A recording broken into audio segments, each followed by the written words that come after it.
Halo WhatsApp good people, apa kabar kalian semua? Kembali lagi bareng saya di Naluri Hati. Pembahasan episode kali ini tentunya saja banyak kejadian menegangkan karena siapa yang salah itu akan menjadi benar dan yang benar juga sebentar lagi mungkin akan menjadi kesalahan. Terutama soal si Farah yang sampai saat ini belum mengerti juga bahwa laki-laki yang dicintainya itu merupakan seorang troublemaker dan pembuat masalah juga keonaran di mana-mana.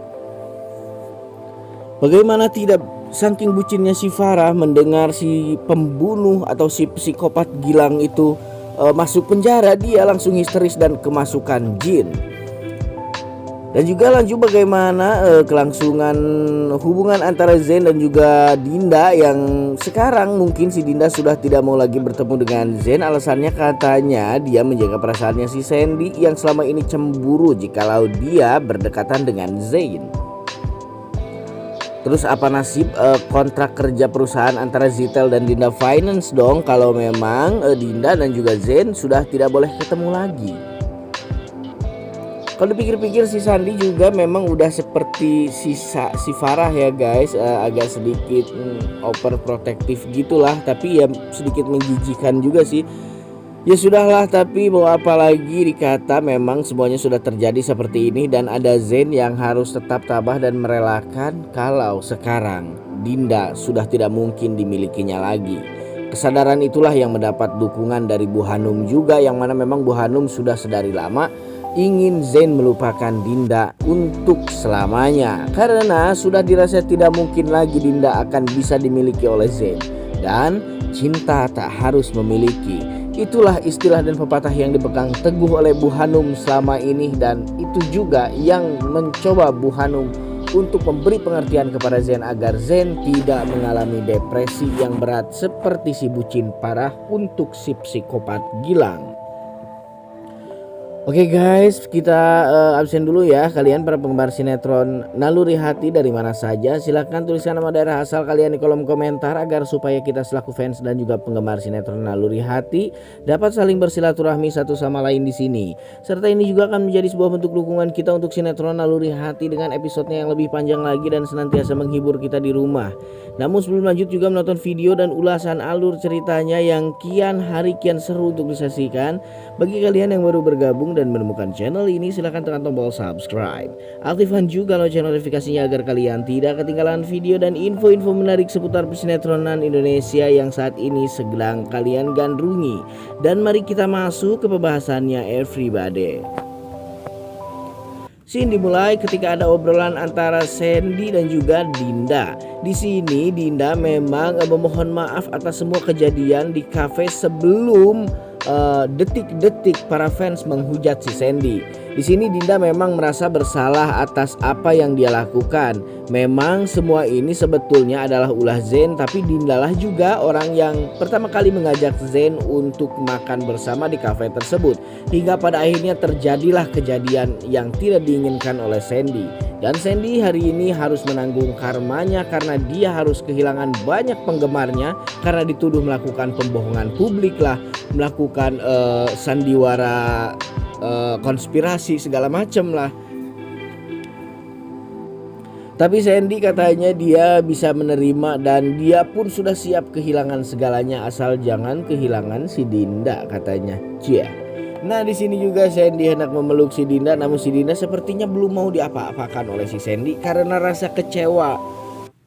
Karena liciknya itulah si Dinda sampai hari ini belum bisa menerima Sandy seutuhnya, dan juga dia belum mau diapa-apain sama si Sandy ya guys di sini. Tapi ya syukurlah, semoga saja secepatnya si Dinda ini bisa bersatu dengan Zain dalam kondisi dia belum diapa-apakan si Sandy tentunya guys.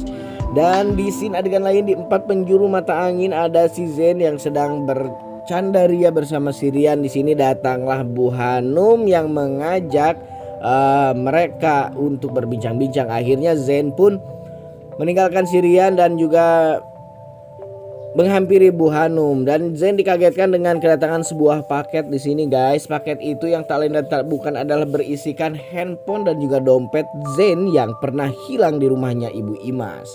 Zain yakin di sini bahwa orang yang mencuri handphone dan dompet tersebut adalah orang yang tidak mau Zen bersatu dengan Dinda ataupun Naila, ataupun Naila yang Dinda atau Dinda yang juga Naila. Ya terserahlah apa sebutannya. Yang jelas di sini Zen pasti yakin bahwasanya orang yang melakukan hal tersebut adalah orang-orang terdekat mereka juga. Di garis miringnya Zen dan Bu Hanum pasti mengenal orang tersebut dengan baik. Nah, apakah kecurigaan itu akan tertuju pada Agnes dan juga Bu Elisa? Ya kita saksikan saja terus. Tapi di sini Bu Hanum sepertinya kurang yakin bahwa orang yang mencuri handphone dan juga dompet tersebut adalah orang yang tidak ingin Zen dan juga Dinda bersatu. Tapi kata si Zen, faktanya sekarang setelah mungkin orang itu sudah tahu bahwa saya dan juga Dinda tidak bisa bersatu karena Dinda sudah jadi milik Sandy, makanya dompet dan handphone ini pun dikembalikan. Tapi masuk akal juga sih logika cara berpikir Zen di sini, dan semoga saja secepatnya pelakunya akan segera ketemu, guys. Dan di obrolan di kesempatan kali ini pun Zen dan Bu Hanum itu membahas soal Sandy yang sekarang tengah dalam keadaan dihujat habis-habisan di seluruh pelosok negeri. Nah di sini Bu Hanum menyampaikan kepada Zen, kamu apa nggak lihat berita Zen kalau sekarang ini Sandy lagi viral di media sosial.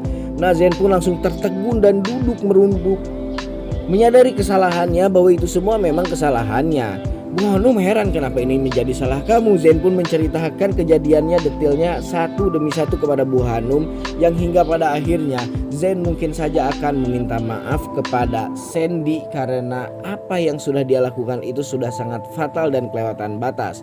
Tapi it's not problem man. Zen tidak perlu meminta maaf kepada Sandy karena Sandy juga sampai hari ini belum meminta maaf kepada Zen soal kecurangannya dalam mengambil dan juga memperoleh si Dinda atau Naila, atau Dinda yang Naila, atau Naila yang sebagai Dinda. Nah, di sini Zen mungkin akan bertindak sesuatu, tapi kita tidak mengerti apa juga yang akan dilakukan oleh orang-orang di sekelilingnya, termasuk saat ini si Gilang. Si Gilang yang pasti sudah akan terpojok sebentar lagi karena di sini saat si Rina dan juga si Gilang teleponan, nah tidak sengaja Ibu Larasati mendengar perbincangan antara Rina dan juga Gilang. Ibu Larasati menguping perbincangan antara Rina dan Gilang yang masih begitu sangat hangat dan akrab sekali. Apakah sebentar lagi hubungan ibu dan anak antara Rina dan Gilang ini akan terbongkar ke permukaan? Mengingat, nah di sini juga si Naila tidak segan-segan melaporkan si Gilang ke polisi. Namun, jikalau Gilang di penjara, ada kejadian yang akan tambah bikin ribet lagi, yakni si bucin parah nih guys. Si bucin parah pasti tidak akan pernah terima kalau Gilang di penjara dan pasti meminta Zen untuk membebaskan Gilang dari penjara. Sementara kasus yang menimpa Gilang ini adalah kasus-kasus berlapis, pencobaan pembunuhan, teror, dan juga kejahatan-kejahatan fatal lainnya. Jadi akan sangat sulit sekali untuk membebaskan Gilang dari penjara. Tapi Farah juga kali ini di episode kali ini guys, di scene-scene terakhirnya kita bisa melihat ada Farah yang sudah di rumah sakit karena mendengar Gilang di penjara. Jadi shock lah si Farah ini, dan hingga akhirnya kemasukan jin ibrit dan kelepek-kelepek dilarikan ke rumah sakit. Tapi di sini Zen pun berjanji akan melakukan segala sesuatu demi kesehatan Farah. Nah, dan yang Farah minta adalah Zen membebaskan Gilang. Sementara itu adalah merupakan hal yang tidak mungkin, karena jikalau Zen memang benar-benar berupaya membebaskan Gilang, maka sebetulnya Zenlah sendiri yang akan berurusan dengan pihak hukum atau pihak berwajib, karena yang melaporkan sebetulnya bukan Zen. Tak lain dan tak bukan adalah Dinda. Apakah Dinda akan terima jikalau Zen mencoba membebaskan Gilang dari penjara? Nah, di sini juga ini akan menjadi tolak ukur kemelut yang akan berkecamuk ke depannya di keluarganya Zen dan juga si Dinda. Masalah dan perkaranya sih kecil, cuman karena cintanya si Farah ini yang harus diturutin oleh semua orang. Kan bodoh banget. Udah banyak sekali nih fans dan penggemar sinetron Naluri Hati yang sering berkomentar di sini meminta bahwa si Farah ini dikeluarin. Kalau saya sutradara sudah dari lama si Farah ini saya depak dari sinetron ini dan tidak usah ada lagi di sini, karena hanya memperkeruh suasana saja guys. Baiklah guys, dan di sini juga kita bisa memastikan ya bahwa jikalau memang Zen mencoba untuk membebaskan Gilang, maka Zenlah sendiri yang akan diincar oleh hukum dan tidak menutup kemungkinan Zen juga akan dipenjara menggantikan Gilang. Baik guys, kita masuk ke sesi sapa salam ya guys. Di sini ada 46 komentar lebih, namun jikalau ada yang tidak bisa saya bacakan, saya mohon maaf. Semoga saya bisa menyapa kalian di next video. Oke, di komentar pertama kita bisa melihat ada Ina Masitoh nih dari Bandung, ada lagi Nani Pratama, ada lagi Sri Handayani, ada Uni Upik dari Padang hadir. Mimin katanya cerita yang benernya biar yang nonton baper. Oke katanya, terima kasih. Ada Dortea Rumbino nih dari Manokwari, ada Ayuni dari Jakarta, ada Nur Ismi, ada Ami Rahati, ada Pak De Joko, ada Lastuti juga dari Bogor, ada Nunuk Maria, ada Sarni Lueto, dan juga ada Husan dari Lombok, ada lagi Meisha, ada Cut Dewi Anggra ini dari Bogor, ada lagi Sairo, ada Hendra, ada Yuniun, ada Rahayu Akunku, ada Mawar Berdur yang dari Hongkong nih tentunya yang selalu hadir katanya, ada Hani Lestari, ada Naura, ada Manibar, ada lagi Serafina Muji, ada Muhammad Amru, ada lagi Ambartea yang dari Turki nih sebagai staf dari Turki. Nah, Mbak Marta juga sependapat sama saya, ternyata katanya komplain tentang si Farah, katanya semua staf-staf yang di Turki katanya ini dimatiin aja perannya si Farah. Thank you Mimin. Oke, kita dukung saja ya terus, semoga si Farah dikeluarkan secepatnya lah dari sini biar kita juga semua tenang ya guys. Oke, sampai sini dulu ulasan alur cerita dan juga pembacaan komentarnya kali ini dari saya. Sampai jumpa di video-video selanjutnya. Jangan lupa like, comment, and subscribe, and I love you all.